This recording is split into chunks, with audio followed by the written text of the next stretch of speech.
There are people walking this earth today who have never known what it feels like to be loved correctly. Not because they weren't lovable, but because the people responsible for showing them love never learned how to give it in the first place. They grew up in homes filled with silence, criticism, emotional distance, or worse, manipulation disguised as care. They were told to be grateful, told that love was a roof over their head or food on the table. But deep down, they were starving for warmth, for affection, for someone to truly see them. And if this is you, you need to understand something. Carl Jung tried so hard to teach.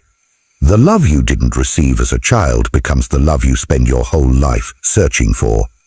And until you realize this, you'll keep chasing people who can't give it. You'll mistake emotional scraps for connection, and you'll call that survival a love. Jung believed that what we don't heal, we repeat. If your parents were emotionally absent, you might find yourself drawn to partners who are distant.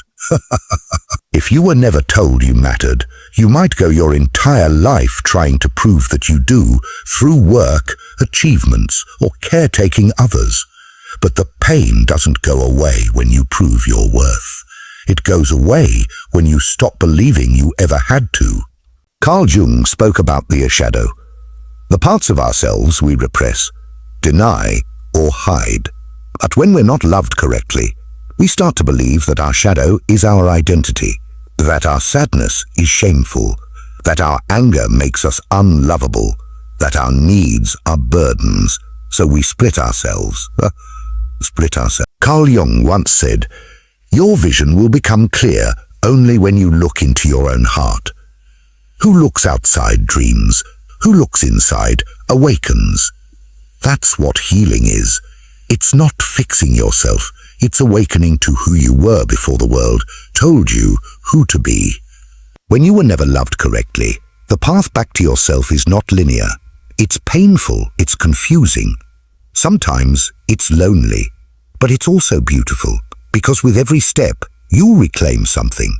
Your voice, your power, your softness, your truth. You begin to see that love isn't something you earn. It's something you are. Let me say this again, because someone out there still doesn't believe it. You are worthy of love, even if your parents never said it. Even if you were left, abandoned, criticized, neglected. Even if you made mistakes while trying to survive.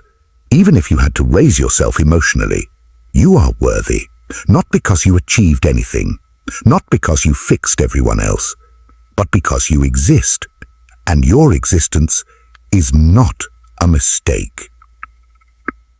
Jung believed in the unconscious, the hidden forces that shape our lives, and one of those forces is the belief that I am not enough. That belief lives deep in the nervous system of those who were never loved right. But you can rewrite it. You can rewrite it.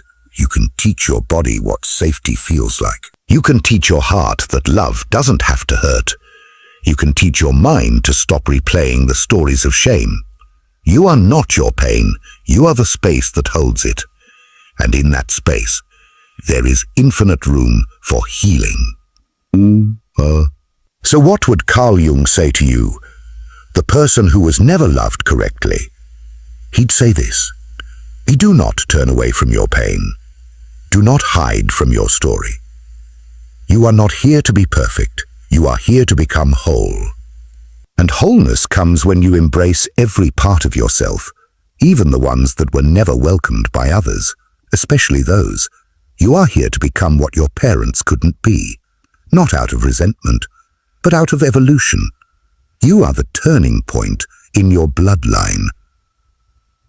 Who is a turning point in your bloodline? The one who says, "This ends with me," and that is the most courageous kind of love there is.